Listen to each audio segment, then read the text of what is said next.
Hey everyone, Judicial Watch President Tom Fitton here with our weekly update on social media. Obviously a lot going on this week. We had this horrible terrorist attack against Israel, which has led to war. I'll give you an update on the latest there. New information on January 6th, thanks to Judicial Watch litigation.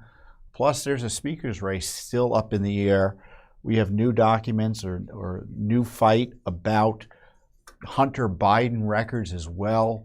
On top of that, we've got a documentary coming out about the censorship crisis, and I'll give you an update there. And plus, I've got some developments on the Biden dog scandal. So there is a lot going on. First up, obviously, is the atrocities committed by the terrorist operation Hamas against Israeli innocents last week. And it has resulted in a war. Israel is going to, by all accounts, invade the Gaza Strip, where Hamas is, where the base for Hamas is. And of course, the left, which hates Israel, the extremist left, which supports the revolutionary concepts behind Hamas, which saw atrocities really never seen before, at least since ISIS and the worst of Al-Qaeda in Afghanistan, where they invaded Israel and murdered women and children, kidnapped civilians, and took them back to Gaza. And to see the left respond with contortions of morality that which should be an embarrassment to any civilized person, have difficulties in calling Hamas out for these atrocities, instead suggesting Israel is to blame, immediately calling for ceasefires and suggesting Israel is engaging in international war crimes by defending itself in Gaza. It exposes also, here in the United States, you have many Americans and foreign nationals who are residing here who support terrorism. And I've talked about this radical extreme leftism that supports this revolutionary concept. And it isn't just meaning, excuse me, and it just doesn't mean that they support, a communist revolution. They support revolutions of all flavors, including their fellow travelers in this Hamas revolutionary terrorist movement. And so when it comes right down to it, they support terrorism. And that's what we're seeing here. And I hope for those, I know many people who watch this, the veil has long been lifted, but that the veil has been lifted on what the true aims of the revolutionary left are, what the extremist left really want. So when they talk about decolonization, they mean the homicides we saw in Israel, the effort to just destroy and murder Israelis on their land and expel them from their land. I mean, that's what's happening when they mean decolonization. And when they talk about decolonization in the United States, what do you think that means? And there's been this red-green alliance, I've called it, the red being the communists and the green being the radical Islamic revolutionaries. It's been going on for years, and there's a Hamas caucus in Congress. Congressman Ilhan Omar, people like Congressman Tlaib support, for instance, and have raised money for the Council on Arab-Islamic Relations, which was founded as a front for Hamas. It's a Hamas front organization. And you see entities out there, well-connected left-wing organizations, well-funded by the likes of Soros and others, who are calling for a revolution. And this is what they consider to be revolution, that those atrocities where babies are killed, women are raped, and civilians are kidnapped and used as shields for when Israel has to, by all accounts, go into Gaza and remove the Hamas operation from that place. So this is the situation we're in, and it's not obviously just an issue for Israel, it's an issue for the United States because I forget, what's the latest numbers on the number of Americans who were killed as a result of that terrorist attack? 22? I think that's the latest. Maybe it's up to 25 now. An unknown number have been kidnapped and are missing. And when you think of what Israel's going through, I mean, comparatively speaking, in terms of population, it'd be like if the United States had lost 40,000 people on 9/11 instead of nearly 3,000. And we had thousands of people kidnapped by the terrorists. I mean, that's what happened in Israel. And so let me provide a fact check.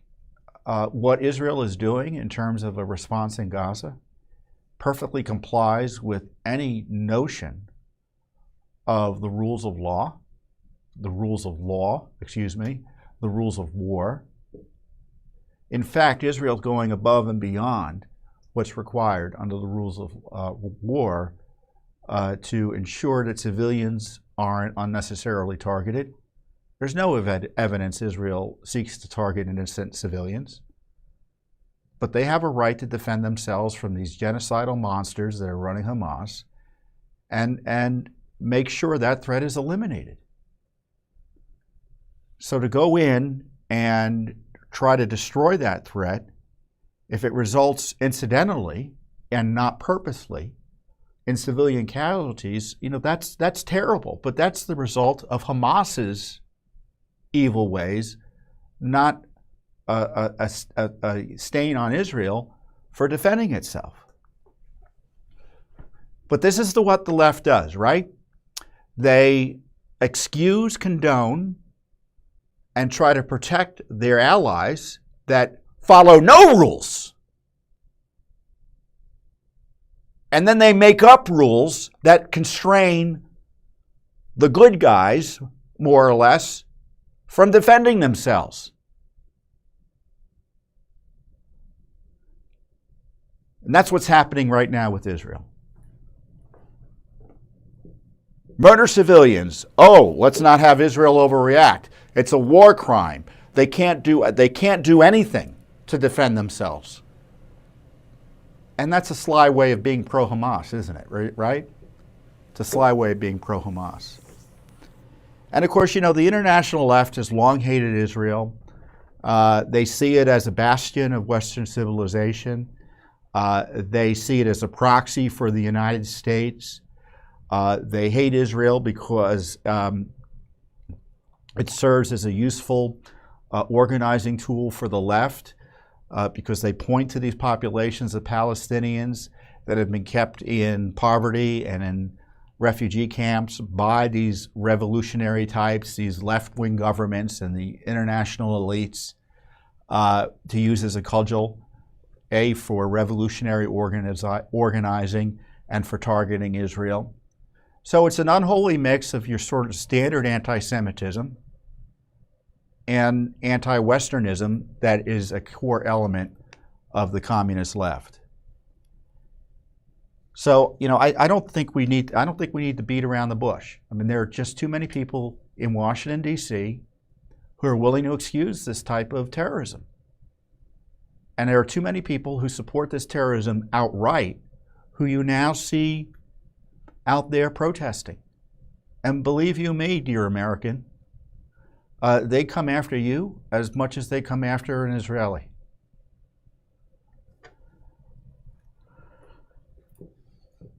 So, I pray for the innocents in Israel. I mean, I can't imagine being in those situations, the horror of what they've seen.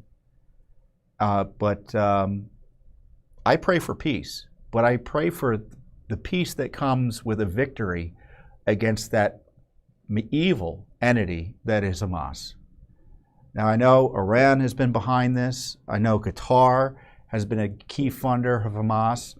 I know the United States has sent money to the region in a way that almost surely benefited Hamas and the Palestinians on the other end there in the West Bank that are also a terrorist entity.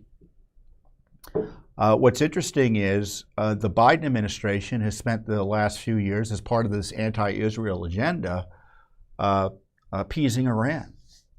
And what's been particularly outrageous is they authorized, essentially they got out of the way and told the international banking community that $6 billion that the Iranians supposedly would be able to access, or should in theory have had access to, they'd be allowed to have access to only for humanitarian purposes.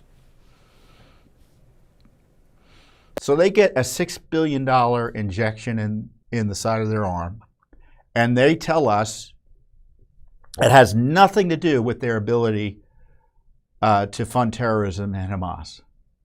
And of course, any sensible person sees that even if you pretend to limit it to humanitarian operations in Iran, that frees up money for other things, or surely allows them to spend money in a way they don't have to worry about in terms of, well, that's $6 billion we don't have to spend on humanitarian issues here in Iran. We can move that money around, or even if the money hasn't technically even been spent, if you've got big money coming in, people spend the money already in anticipation.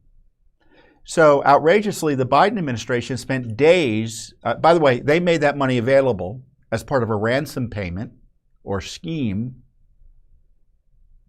in exchange for the release of American hostages that Iran had taken. So they were basically ransoming these hostages by making all this money available to the Iranian regime for, quote, humanitarian purposes. And to be managed, don't worry, they said the U.S. would manage how all that money was spent, and Qatar would manage it. And Qatar is a front and an ally of Iran and a supporter of Hamas as well. So they spent days trying to pretend what they did wasn't the reality of supporting Iran, the terrorist regime. And in fact, you had White House officials trying to get people censored for criticizing it. But even Democrats were upset with what was going on, and they ended up having to reverse course. So the Biden administration has essentially admitted that that $6 billion,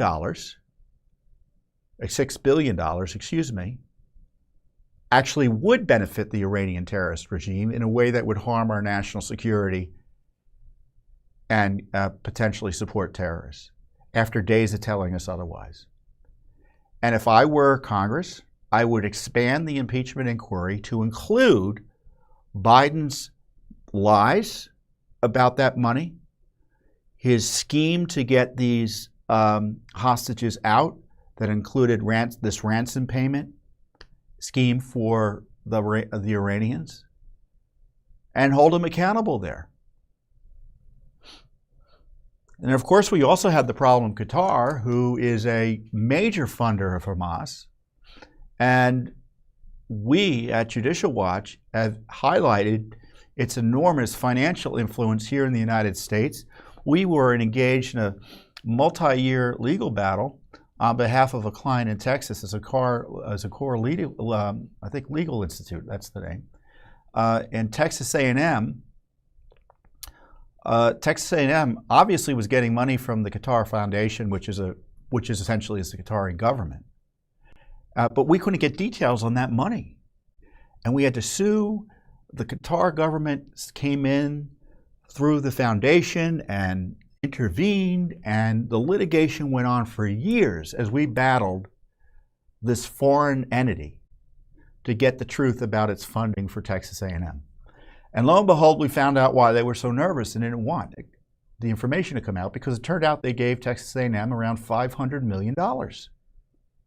So Qatar has an outsized influence, and if that's just the tip of the iceberg, I suspect, in terms of its influence operations here in the United States.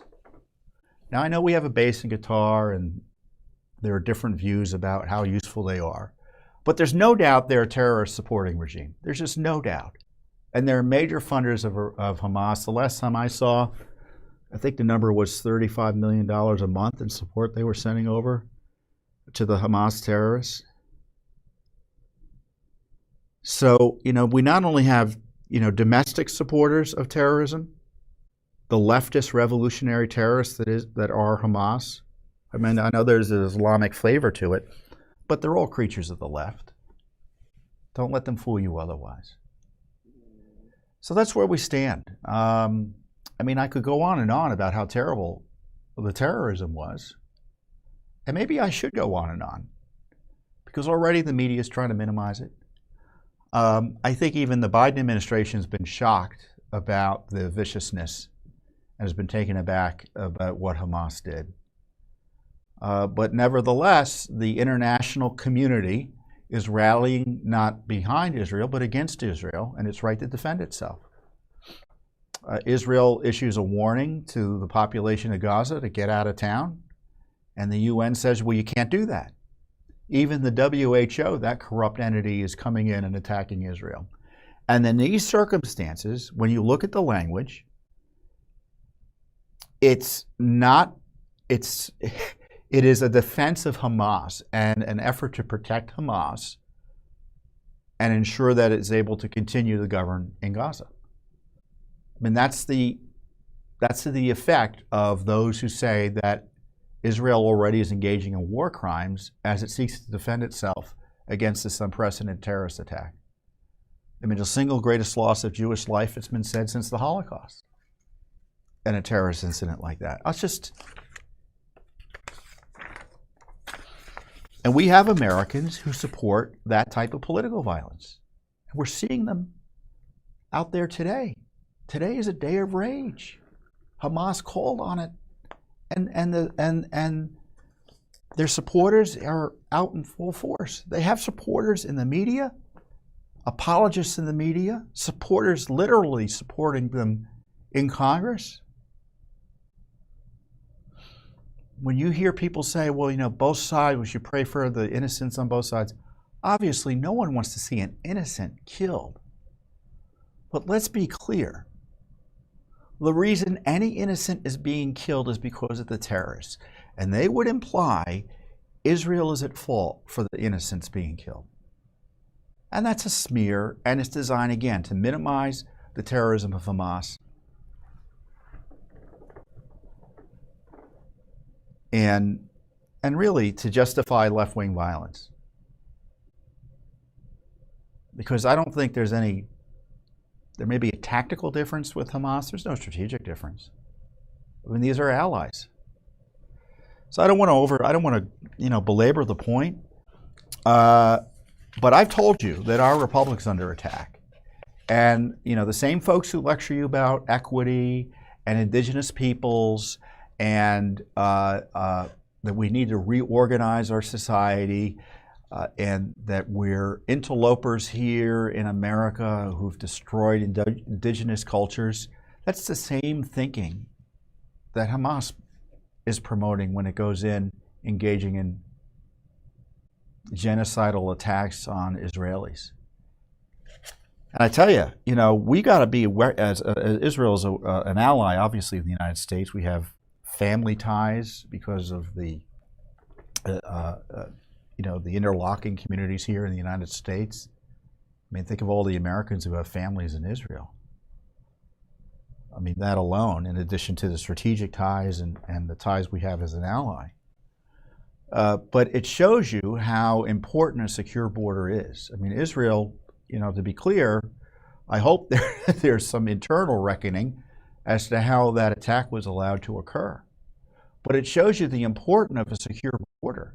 And Israel, obviously that border with Gaza was relatively secure. But you can't have a secure enough border if you're trying to protect your citizens, right? And compare and contrast our border with, frankly, any other national border in the world. It's a joke. Judicial Watch just had a Corruption Chronicles piece. I think they let in 2.1 million people, 2.2 million people at least. And of those, only 1% or so, less than 1%, maybe 0.3%. I forget what the number was. I think it was 99.7 have been allowed to stay. And we've highlighted how aliens of special interest, right? Special interest aliens, which are aliens that we have information to suggest are tied to terrorist entities. The numbers are increasing. There's no doubt. And those are the ones we're catching. So I hope it reminds us the importance of having a secure border. I mean, what struck me about the Israel situation is just how tenuous Israel's security is. Because I saw what happened last Saturday and thought, that's how they lose their country. I mean, they have enough invaders from Gaza or from the north, Hezbollah, another Iranian-backed entity, or other enemies, sweep into their land. Who knows how the country ends up? So these are Israel's nation's on the line here in terms of taking care of this issue. And the left, of course, doesn't want strength, opposes strength in the face of this revolutionary assault. So I just want you to see through it all. Don't buy into the both sides do it, because both sides don't do it. And certainly in this situation, it's obviously what Israel is doing is clearly modest in what I would think is a modest effort at self-defense, even given the circumstances. I mean, they're to be commended for their restraint. So pray for Israel, pray for peace, but pray for a just peace, not the fake peace that the left wants to impose. As far as the left is concerned, there's only peace when they win, right? But we can't let those revolutionaries win and destroy Israel. And because you can bet America is as much as on that agenda for destruction as Israel is. That's my view. So another big story this week is a related story, because everyone's nervous that we don't have a speaker. And if we don't have a speaker, Congress can't do anything, as if Congress is going to do anything in the immediate term to help Israel. But there's no speaker because Speaker McCarthy lost. He was kicked out. And there's no replacement yet. Now, I don't know what's going on. Last I heard, Jim Jordan is the leading candidate, but whether he has the votes to push him over the top is not clear. And if I were running for speaker, what I would do, I would say this is the line. I'm not going to let funding go forward, a continuing resolution go forward. I'm not going to fund Biden on this particular issue, or 2 or 3 or 4 or 5, because it's important to the future of the country that, for instance, the funding of the invasion stop, that our border be secure, that the funding of the effort to jail Trump and other innocent Americans stop, that the funding of the censorship stop, the funding of the decimation of our military through propagandizing DEI to them, that revolutionary anti-American concept promoted by those who support the terrorists in Israel. I mean, can we at least stop inculcating anti-American propaganda in our military? Should that be a priority, it seems to me, if you're a good thinking congressman? So or maybe just pick one and just say, this is my line. And of course, there's been no effort to do that by any of the leading candidates. And I like, I don't dislike any of them personally. And I've known Jim Jordan. He's probably the congressman I've known the longest. I mean, I've known a few congressmen, but they've all seemed to have retired. But Jim Jordan's still there. And he's generally a good guy. But he's out there talking about, according to reports, that he wants to have a continuing resolution through April. So how's that any different than what McCarthy pushed through? Arguably, it's worse. Months and months of funding for the worst of the Biden corruption. I don't buy into that. I think that's a mistake. And I think if even McCarthy initially had taken this view, this is my line, and I'm not going to back away. If you want government funded, you're going to have to stop attacking the civil liberties of Donald Trump, or destroying our sovereignty through this invasion, or destroying the First Amendment rights of millions of Americans by censorship. And if you share my views, you need to let your members of Congress know. I don't know if they're going to be there over the weekend, but call them at 202-225-3121. Because that's what, it's not so much who the speaker is. I guess, the personality matters, the leadership qualities matter.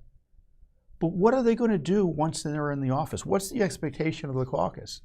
And the expectations, in my view, are too low.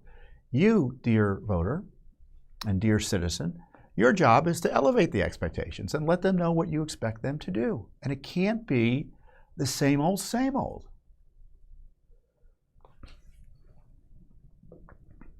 So I don't know if Jim Jordan's going to be the speaker. I don't know who else could be speaker at this point. If it's not Jim Jordan, all bets are off as to who the speaker could be. But that's less important as opposed to what the expectations are from their leadership. And right now we're losing. We're losing. Those of us who want the government the government corruption to be defunded. And that can change with different leadership that's committed. So I'm both hopeful and frustrated because I don't think it takes a lot. Just one or two people with a commitment in the right position can do a lot of good. It won't result in the country being perfect, but much better off than we are now. But as you know, Judicial Watch just continues the fight, irrespective of what goes on in Congress. So this is part,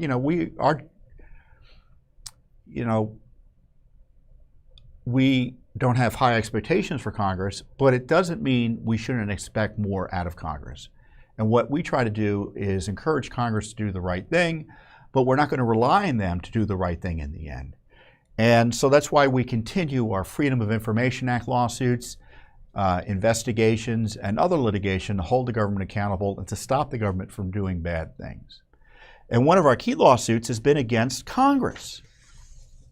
Yes, Congress. Specifically the U.S. Capitol Police. We had sued for records, the January 6 videos. We want them. We want emails of the police board in and around January 6. And when we first sued, and the suit's been going on for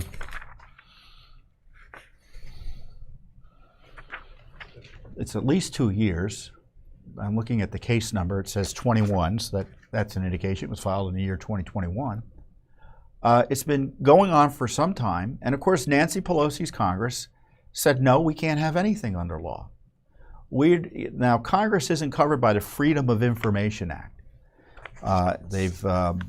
That law only applies to the executive branch agencies, not even to the White House, just the executive branch agencies like Department of Justice and Homeland Security and agencies like that. But Congress is exempt from FOIA. But we allege they're not exempt from the common law right that citizens have to access to information about what the government's up to. And so we sued under that for these January 6 videos. Now, in response, Nancy Pelosi argued three things. They argued sovereign immunity, which means that Congress has to kind of give permission to sue in these circumstances, allow themselves to be sued in these circumstances. And they didn't, so therefore they're immune from the lawsuit as a sovereign. I think that's, that's the best way I can put it. It may not make sense to you, but that's the reality of it. They have, quote, sovereign immunity from this litigation. But even if they don't, they allege that the records aren't public records as defined by the common law. And even if they were, the public interest in getting them isn't good enough to warrant their release. So that's the Pelosi Congress. Did it change when Speaker McCarthy came in?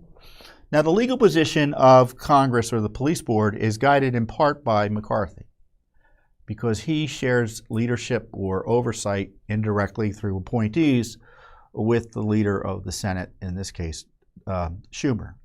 And McCarthy there's no evidence the position changed under McCarthy because they're still fighting us. In fact, they became even more aggressive in fighting us and expanded this argument to suggest that there's no way any of this are public records because it's all security information and exempt from disclosure under law. So every email, more or less, isn't a public record. But more importantly, every video isn't a public record because every second of every minute of every of those 14,000 hours of videos is security information that can't be disclosed to the American people. So the McCarthy Congress filed that brief, and it was one of McCarthy's last, I would say, last acts as Speaker, which was a brazen act of secrecy and contempt for the right to know for the American people. Because that filing happened a week or two before he was, fired as Speaker by his colleagues in Congress. But what was interesting about this case is the fact that we had to argue about the emails. And some emails we kind of said, well, it doesn't look like under the law we can get them based on their on the government's descriptions of what they are. But other emails, we didn't have enough information to know whether or not we'd be able to get them. And the government's essentially saying, or the Capitol Police are saying, well, they don't document final government decisions or policies or something, so they're not public records in the traditional sense that would allow you common law right of public access. So they're basically saying that the records aren't important enough for us to get to them. But the court required them to give us a better description of them so we could figure that whether what they were saying about them was true or not. But we can't get them, but they have to describe them better. And that resulted in the lawyer for the U.S. Capitol Police filing a declaration, which is a document filed in the court under oath, describing these emails. And the emails are shocking, as described. Well, they're not shocking to those of you who've been following Judicial Watch and these January 6 issues pretty closely, because they show that the officials were aware of the potential for a significant disturbance on January 6. So we see this from the description of the emails. We're not even getting a view of the emails themselves.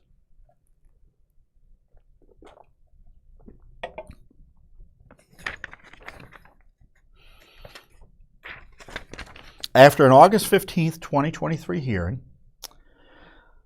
in which U.S. District Judge Anna C. Reyes ordered the Capitol Police to provide Judicial Watch more detailed descriptions of certain emails that had been withheld, the U.S. Capitol Police filed a 7-page second declaration. They had already filed a declaration trying to persuade the court to keep them away from us, which describes the email discussions of evacuations and relocations of people from certain buildings, arrests, and other security matters.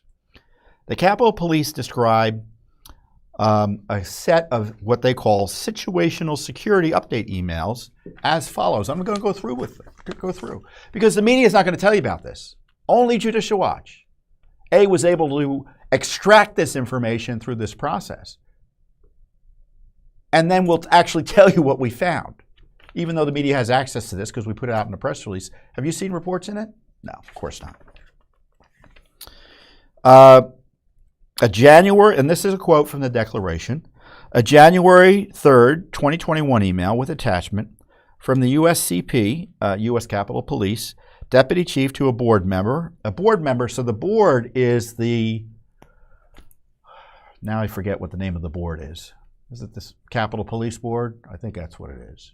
And that has the appointees. It's the architect of the U.S. Capitol, which is a presidential appointee, and the Sergeant of Arms for the Senate, which is obviously a Schumer appointee, and the Sergeant of Arms for the House, which is a McCarthy appointee. I think it's just the three of them. And maybe the police chief, who is a hire, is on that board as well.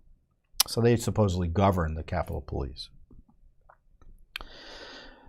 So a January 3rd, 2021 email with attachment from the U.S. Capitol Police Deputy Chief to a board member and others at U.S. Capitol Police and Congress providing a detailed special event assessment of anticipated protest activity in advance of the January 6, 2021 joint session of Congress.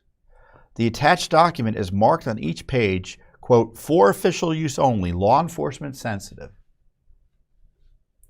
And others at USCP ending Congress. Who in Congress got those emails? What did they know and when on January? Well, we know when, on January 3rd. A January 5th email with map attachment from the chief to 2 board members detailing a proposed bike rack security perimeter for January 6, 2021, and proposing further discussion.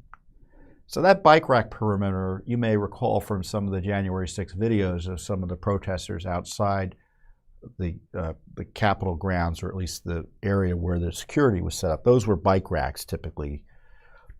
You may have seen how easily they were overcome because of the lack of security there as a result of poor decision-making by the leadership of the U.S. Capitol Police, Nancy Pelosi, and, by the way, Mitch McConnell, who then was the Senate Majority Leader responsible for this. Another email dated January 5th detailing a proposed security perimeter for January 6th. A January 5th email with social media posts and map attachments from the deputy chief to a board member and others, again, in Congress and at the U.S. Capitol Police, reporting, quote, a significant uptick in new visitors to an historical website containing information on Capitol system tunnels. The deputy chief described proposed attempts by unauthorized individuals to block members of Congress from entering the Capitol building through tunnels or otherwise. So they were worried about that the day before January 6th, and still nothing seemingly was done to secure the Capitol better. A January 5th email from the deputy chief to a board member and others at USCP and in Congress. Again, who in Congress? We don't know, because McCarthy is hiding this from us. So Pelosi first hid this from us, and now McCarthy doubled down on the secrecy. Instead of just releasing this and just waiving these privileges that aren't necessary for the functioning of the police department, they could have given us these emails, but they don't want to. This email alerting them to an online website soliciting information on high-level government officials and their expected whereabouts on January 6th. And linking to the website's article entitled, Why the Second American Revolution Starts January 6th. Boy, that sounds like a warning something big's coming, right?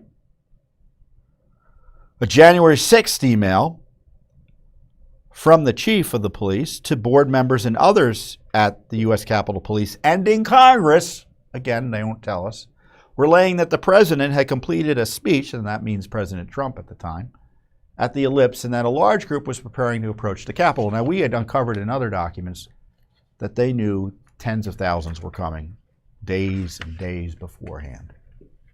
They didn't have adequate security. A series of 4 emails dated January 6th from the deputy chief to board members and others at the U.S. Capitol Police and Congress, providing 4 updates throughout the course of the day there. 3 updates contain intelligence assessments, information on events, coordination with other law enforcement agencies, crowd estimates, scheduling of high-level government officials, threat and incident reports, medical responses, and officer deployment status. Boy, I'd love to see those emails, but they don't want to give us so many. They don't want to give any of that to us. A January 7th email, the day after, with a photo attachment, providing an update on the arrests and subsequent charging of an armed individual found in a suspicious vehicle on January 6, 2021. I think I remember that. I think he was arrested on the grounds, and if I recall, they found his vehicle parked a block or 2 away, and it had some weapons in it. And then there were updates on police personnel issues that they also refused to give us as well. On September 29th, this is the McCarthy Congress, the Capitol Police filed a motion to dismiss Judicial Watch's common law right of access lawsuit that asked for over 14,000 hours of video footage, arguing that the U.S. Capitol Police has a sovereign immunity exemption from lawsuits asserting the common law right of access to public information. That's Speaker McCarthy's position. You have no rights to this information at all.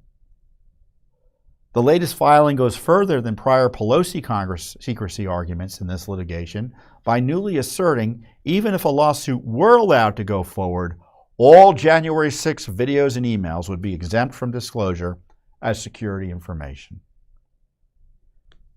It is urgent that the January 6 videos and related U.S. Capitol Police emails be released to the American people. I would hope the next House Speaker takes a different approach than Nancy Pelosi and Kevin McCarthy and affirms the public's right to know and stops working with the Biden Justice Department to hide the January 6 evidence. I told you about a hearing we had a month or two ago. I guess it was shortly before these filings were made. When was the hearing? I just said when the hearing was. August. It's back in August. So I'm there as client. Michael Bekesha was there as our attorney, senior attorney. I think we have a picture of Michael in another case. And sitting across at the other table were 3 Justice Department attorneys and the lawyer for the Capitol Police. So you literally had the Biden Justice Department working with the McCarthy Congress to oppose Judicial Watch's quest for the full truth on January 6th. I mean, if that's not an indictment of the way this town works, and they say they argue with each other, they're on the same side. When it comes to government secrecy, Republicans and Democrats often are on the same side as each other.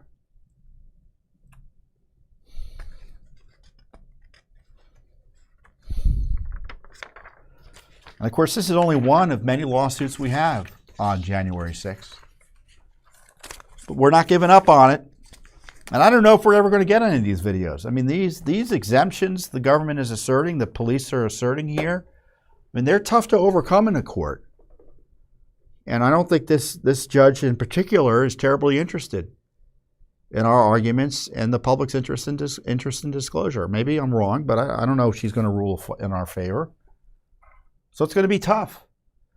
But what's interesting about it is how we're even able to get information even as they say no to us. So we have these new emails that suggest that there's a lot more to be found and understood about January 6th. We know they're there because they were described to us, right? So I'm hoping, as I said in the statement, that the new speaker reverses course and just releases this material. You know, now they say, well, there's security information, and you know, maybe there's a video somehow that reveals like a secret passageway they don't want anyone to see. We're not arguing over that. We're like, okay, that's fine. If that's what you say, and you know, we have no reason to disbelieve you, that's fine. But they know what we want, and they know what would be necessary for transparency on January 6th, and they have zero interest in complying with it. And I want to remind you that we're not fighting Democrats on this, we're fighting Republicans, or actually in this case both. This is why you need an independent group like Judicial Watch, because when you know, the parties, they control Congress or they control the presidency, they're often going at each other for political reasons, but oftentimes don't go after each other and stand with each other against the public on transparency issues and government corruption issues. I mean, we see that time and time again. I could go on transparency, on impeachment, on corruption, obstruction. I mean, think of all the Republicans explicitly and silently rooting for the abuse of the civil rights of Donald Trump and election interference by Democrats. I mean, it's some people call it the uniparty. You betcha it is. And I'm reminded, speaking of the uniparty, that there was some big news that was buried as a result of the Israel terrorist war. Joe Biden was finally questioned by the special counsel, Mr. Hur. I think his name is pronounced Hur. I don't think I've heard it pronounced. because the media doesn't even cover it well enough for me to ever hear heard. I don't think I've ever heard his name said on television, spelled H-U-R. And he's a deep stater. He's been in government forever. And certainly he has been treating Joe Biden with kid gloves. Joe Biden has been putting off an interview about this document scandal, right? He had these documents he had from the vice presidency that were allegedly classified. And as I've said, that in my view, there's really no basis to harass him or President Trump on having documents that he just kept after his presidency or vice presidency. In the case of Trump, his presidency; in the case of Biden, his vice presidency. But those are new rules for Trump, and now they have to be applied to Biden. But apart from that, he had classified records by all accounts from his days as a senator. And there's no protection. There's no legitimate basis for him, as best I understand it, to have records from his days as a senator that are classified. He had no right to them. And no grand jury, no raids. The lawyers seem to be running the show, meaning Joe Biden's lawyers. Completely different than the way President Trump was treated. No grand jury. I mean, are you aware of a grand jury? I'm not. Biden gets to be questioned not before a grand jury, but an interview with the special counsel in the White House over the course of 2 days. I don't even know. They won't even say how long it lasted. So a lot of secrecy about this. And I talked about it a little bit with our friends John Solomon and Amanda Head on Just the News. Why don't we run that clip? Biden is being investigated for his handling classified records or allegedly classified records after he left the vice presidency. And I think, like Trump, he gets a pass on that by prior Justice Department practice and common sense application of the law and court precedent. What he doesn't get a pass on is taking classified records from the Senate. See, there's no exception there. Right. That's not a presidential prerogative, obviously. He was a senator. He had no right to that classified information. And I think it's interesting he gets to be questioned at the White House. I don't know, John, Amanda, are you guys aware of any grand jury activity into what Biden did here? If not, why not? Yeah, it's a great question. Right. I've seen none. Yeah. No, I'm not. And that leads me to another question, because I think over the weekend when we heard that Joe Biden had called a lid, this obviously is evocative of his campaign running up to 2020, when every day he had 12 noon, 2 p.m. lids on media interviews. But a lot of folks thought, well, maybe he's going overseas or he's taking a snooze. But it turns out he was sitting down with investigators regarding that documents case. Was that just a formality, or do you think that maybe they were digging in on some of the documents that were retained, not when he was vice president or president, in fact, when he was in the Senate? Well, the fact that he was questioned in an interview suggests to me he's not the target of a criminal investigation. They're just dotting their I's and crossing their T's. He's been resisting being questioned. He's resisted being questioned for months.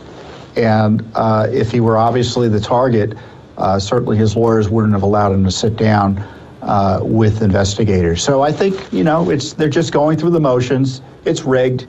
No raids, no grand juries. Even though Biden played games much more directly than Trump is alleged to have done. And to me, it's a kind of I don't know how much more obvious it can get that given similar sets of circumstances, Joe Biden is being protected by his Justice Department while Trump is being abused. They're trying to throw President Trump in jail while giving President Biden a get-out-of-jail-free card. And they're pretending that we're not supposed to notice it. Well, and it's being fully funded by Congress, right? And that goes back to the earlier discussion. Why is the Justice Department's fake investigations of Biden being funded by Congress without aggressive oversight, and the abusive investigations of Trump and the election interference being funded by Trump without aggressive oversight or quote, defunding? I mean, there's no excuse. They know what to do. People ask me all the time, Tom, what can we do? Well, Congress knows what to do. I mean, Judicial Watch, we know what to do. We can only do certain things as a nonprofit. But Congress can shut all of this down. And so you're seeing this rigged investigation. The Justice Department is trying to thread its way in terms of this election interference. There's a brief filed this week by President Trump's lawyers in his documents case. The Justice Department is trying to put Trump on trial back-to-back on very different charges. His harassment over January 6th by the Biden Justice Department, that trial before Judge Chutkan would be in March, and they're demanding a trial in May down in Florida over the documents case. And Trump's lawyers made the point. He said, let's be clear here. The special counsel, which is a Biden operation, their effort to put Trump on trial in back-to-back cases, completely different from each other, is part of a desperate effort to interfere in the elections by having him convicted before the election. And smack dab right in the middle of the presidential campaign. Shut it down. Shut it down. If the courts don't do it, Congress should. But we've got ongoing investigations into the document handling of Joe Biden, into the targeting of President Trump. So, we're not waiting for Congress to do anything, but we're just going to keep on doing what we can to expose what went on, despite the Justice Department's efforts to intimidate me and Judicial Watch by harassing us with a subpoena and calling me in to testify to the grand jury. And I was just a witness. And then Biden gets a slap. He doesn't even have to testify in front of a grand jury, and he's the alleged target of the investigation.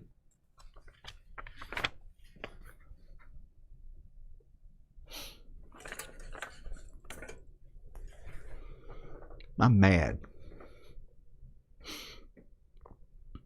But the wonderful thing about being at Judicial Watch is that, we just don't get to complain. It's one thing to be mad. Well, we can actually hopefully do something effective and, try to get some accountability and justice. We had a hearing, speaking of justice, today on the Hunter Biden gun scandal. You may recall that Hunter Biden's then girlfriend, the widow of his brother Beau, took a gun of Hunter's and threw it in a trash can. And the reports were the Secret Service and maybe the FBI went in and vacuumed up records from the gun store in an effort to cover for Hunter. Judicial Watch sued the Secret Service for records. They came back with records suggesting that they weren't even sure if they had done anything, and so it's an open question. And the records also suggest that the FBI had been involved somehow. Since then, the Biden Justice Department, meaning the compromised special counsel Weiss up in Delaware, is prosecuting Hunter Biden, right? And so what that means, a subsequent lawsuit we filed against the FBI for records about that gun scandal cover-up, they're now telling us after the fact, well, oh no, you may have filed this back when there was no prosecution and frankly no criminal investigation. We're just going to let it all slide. But now there's a prosecution. You can't have anything because it would interfere with our investigation. So that was the context of the hearing today. And I think I fairly summarized the press release, but I guess I'll give you some of the details. The FBI is so desperate to hide information from us, they're refusing to disclose basic information about the records, meaning just how many records there are. Because they're telling us that if we turned over the tell you how many records we found or are reviewing, and by the way, you can't have any of them because they're all law enforcement sensitive and could impact a criminal investigation, that will tell Hunter what we're up to. In an August 2023 joint status report to the court, the FBI claimed that it had completed a search for records responsive to our FOIA request and is currently processing the records, but added that its, quote, position is that the number of potentially responsive records is exempt from disclosure as this case relates to an ongoing criminal investigation, namely the special counsel investigation of Hunter that they were forced into conducting and pursuing after a Delaware federal judge exposed their sweetheart, corrupt, unprecedented plea deal that would have swept that gun charge under the rug. And by the way, I'm not taking a position one way or another whether the gun charge is legitimate or not. Because I don't trust this Justice Department to prosecute jaywalking, let alone the son of the president, in a fair manner. For all I know, Hunter's getting thrown under the bus. And I don't think Joe's above doing that. Judicial Watch filed the lawsuit after the FBI withheld records in response to a January 30th, 2023 request. And we had begun investigating this long before then with the Secret Service. It is a time-sensitive, we allege. Judicial Watch has asked and the defendant has refused to provide the number of potentially responsive records that needs to be processed in this case. Without this number, plaintiff can't evaluate, let alone agree to processing a time of 6 months.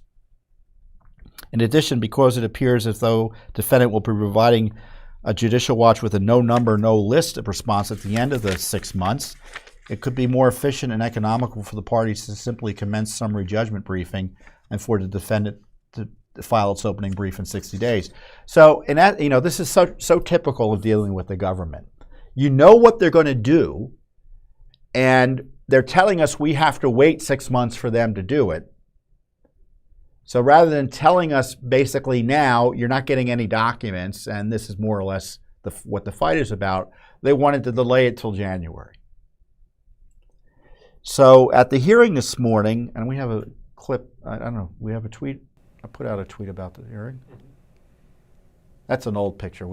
I think that's from the January 6th hearing. I'm the orc on the right there, and Michael Bekesha is the lawyer on the left. So this is a corruption update about, it's Joe and Hunter, right? So as a result of the hearing, I was supposed to be on the hearing with Zoom, but my Zoom got screwed up, so I couldn't listen to the hearing. And I was all ready. I put my tie on and everything. But Michael handled it well. I mean, I was just going to sit there as the client, just a quiet box in the corner. But we kind of acknowledged that if they're making this there is a criminal case, right? So it's going to be hard to overcome their objections that some of the materials we've asked about this gun charge or this gun scandal might be covered and protected from disclosure, at least for the time being. But our point was, and we tried to make it to the judge, Michael did, is that, look, we understand there's these broader questions about what form he filed and things like that, and whether he filed it, he lied on the form. We wanted to know what the FBI's response was to him dumping the gun. Was it a cover-up? What went on in that specific response, if anything? And so the judge says, well, let's see if you can narrow the request over the next 2 weeks and see if we can, maybe have a smaller set of records to be fighting about. So that's what we're going to do. So it's always a fight for what is right when it comes to government corruption and getting the truth out. But, we get these records, and I think it's important sometimes to describe the kind of the back and forth that goes on, because it isn't easy. It certainly isn't easy. And we're blessed with lawyers who have significant experience, and frankly, we are the #1 legal team in America when it comes to FOIA. No one, no group, no one else does FOIA in the volume and in terms of the importance of the cases that Judicial Watch does. I mean, there's just no competitor out there. And although I'm glad to see there are now some conservative allies and conservative groups who are now doing more FOIA work, and good for them, because we need all the help we can get. I mean, the government's spending $4 trillion. You've got all this crazy corruption. And with the way government works, you can have 3 different people asking the same question and 3 different FOIAs, and they will get 3 different responses. I mean, one group may get different documents than the other group. So my view is the more the better. But Judicial Watch, continues to be the national leader on these issues, and we only do it with your support. And it's difficult because we get documents, and sometimes we don't get documents. And in this case, the Justice Department, this is the quote I made. What was the quote I said? The FBI unlawfully hid records about its Hunter Biden cover-up and now is using the compromised prosecution of Hunter Biden as an after-the-fact justification for this cover-up. It's simply remarkable that the Biden administration is invoking privileges that are usually used to protect national security information to hide details of the FBI's cleanup operation about Hunter's mishandling of his gun. Typically if you're told that they can't even tell you whether they have documents or they can't even tell you how many documents they have, that's usually in the national security context. I mean, just think to yourself, sometimes, give me all documents about your special operation against Timbuktu. Well, they don't even want to admit they have documents because that would confirm there's a special operation or the number of documents and such. And here they're treating Hunter Biden's podunk felony charge on guns like a national security investigation. Isn't that convenient in terms of secrecy? So we're going to keep on fighting. We've got at least a dozen lawsuits on Joe Biden corruption issues. And so there's much more to come in this area generally. I just dropped my next story here. Hold on one second.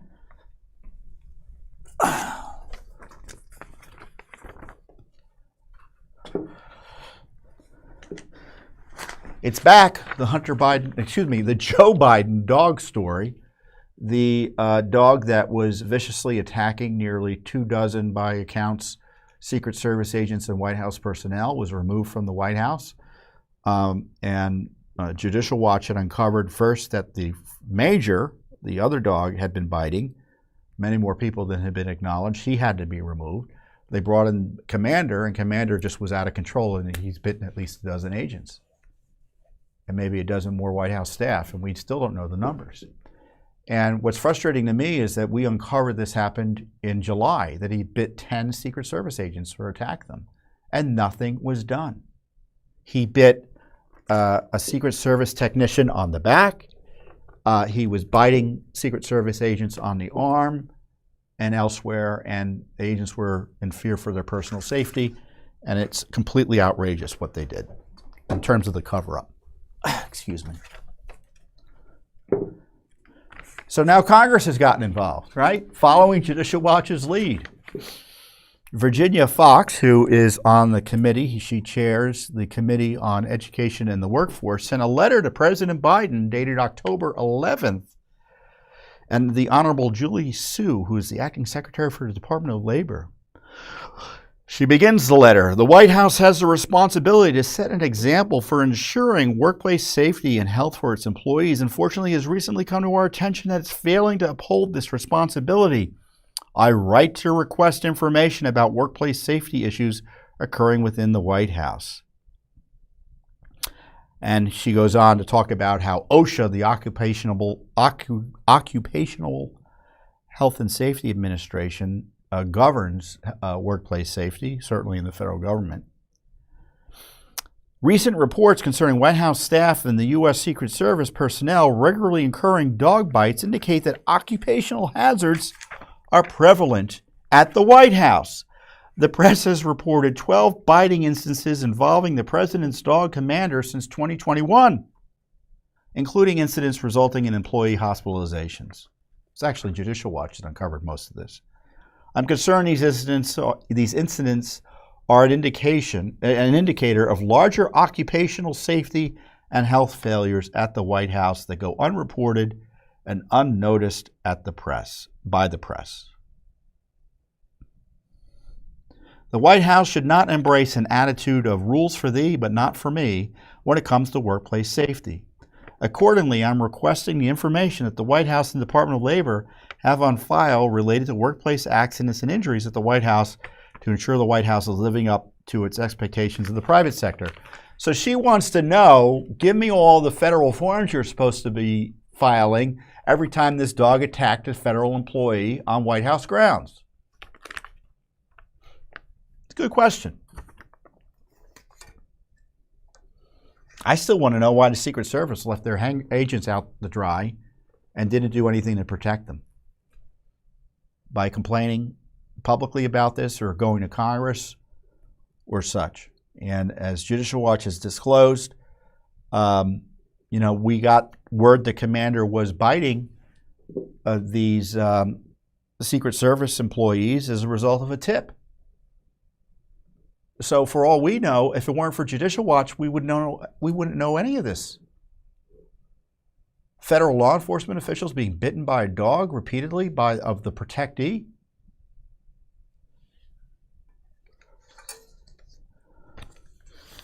So glad Virginia Fox is doing something. Better than nothing, right? A little accountability. Next up, next week I think is Free Speech Week. I think the left is going to celebrate Free Speech Week a little bit differently than those of us who are conservative because we actually believe in free speech. They think that we need to censor free speech to protect democracy. That's their latest communist trick. But as part of Free Speech Week, and I think it may be coincidental to be honest, but that's life. Take advantage of the coincidences. We are releasing a major documentary series on censorship. And it's in 4 parts. It will be released, I think, beginning on Monday. I'm knocking on wood. I think it's mostly ready. And we have a wonderful preview here that I'm going to play for you. Thanks to Elon Musk's release of the Twitter files. Twitter files. The Twitter files. On October 14, 2020, Twitter blocks the New York Post story of Hunter Biden and suspends their account. Potential power of big tech. Twitter has de-amplified. Shadow ban. Got censored too much. Censoring information that was true. I'm here today because of a series of events that began late last year when I received a note from a source online. It read, "Are you interested in doing a deep dive into what censorship and manipulation is going on at Twitter?" Clear that Republicans were targeted? Kinds of statements were Today, suppressed. American taxpayers are unwittingly financing the growth and power of a censorship industrial complex. Unfortunately, our own government appears to be playing the lead role. The Twitter files, state attorneys general lawsuits, and investigative reporters have revealed a large and growing network of government agencies, academic institutions, and non-governmental organizations that are actively censoring American citizens, often without their knowledge, on a range of issues.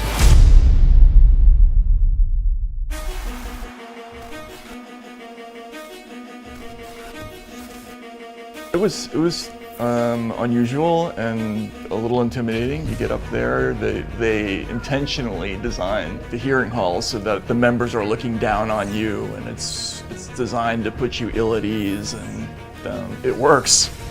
I didn't ask you a question, sir. And you can't have it both ways, but let's move on. And the Republicans have brought in 2 of Elon Musk's public scribes. She's a journalist. Sir, I didn't ask you a question. So you're in this as a threesome? Democrats ask them while they're testifying, who are your sources? Another attack on the First Amendment. And of course, while they're getting asked those kind of questions, the IRS was knocking on Matt Taibbi's door in New Jersey at his home. You had the State Department, the CIA, the FBI, DHS, and HHS, all the president's men targeting Americans for censorship. And the broad nature of it is, to this day, astonishing. And what's really troublesome is that despite the Twitter files coming out, there's no reason to believe it's stopped.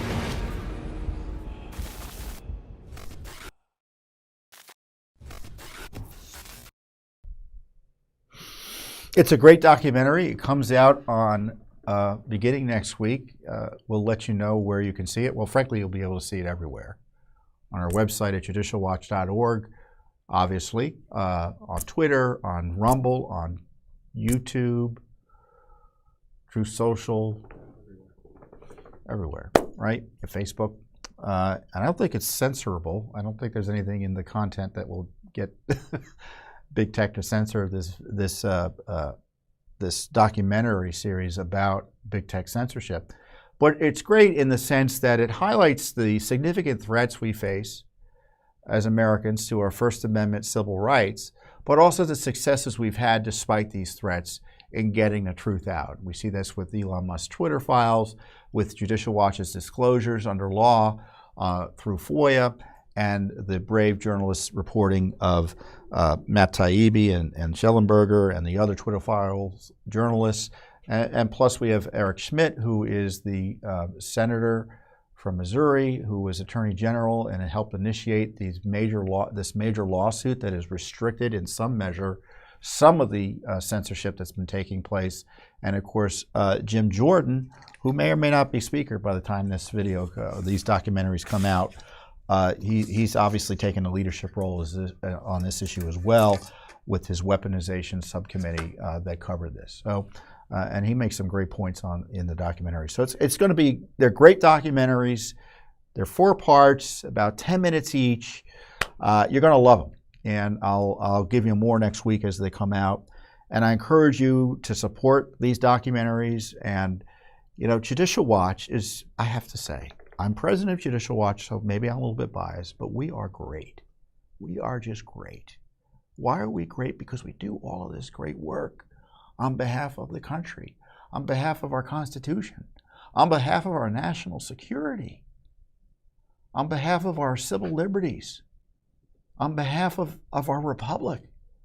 We sue in court. We ask questions of the government. We hold them accountable. I mean, we're in court virtually every week against the deep state. And then we do this great educational work on top of it. It's all part of it, really, with this documentary. It's just great. And so if you're not supporting Judicial Watch's effort in our ongoing battles as we engage the federal government, state government, and local governments over their corruption and secrecy, and try to expose corruption to the disinfectant of light and sunlight, then you know, you're not doing all you can. And if you can't support us, I understand that financially, maybe you can't. But if you can, I encourage you to do so, because it's a great way to play your role as a diligent and vigilant citizen on behalf of your rights as an American citizen. So with that, I hope to see you here next time on the Judicial Watch Weekly Update. God bless you, and God bless America. Thanks for watching. Don't forget to hit that subscribe button and like our video down below.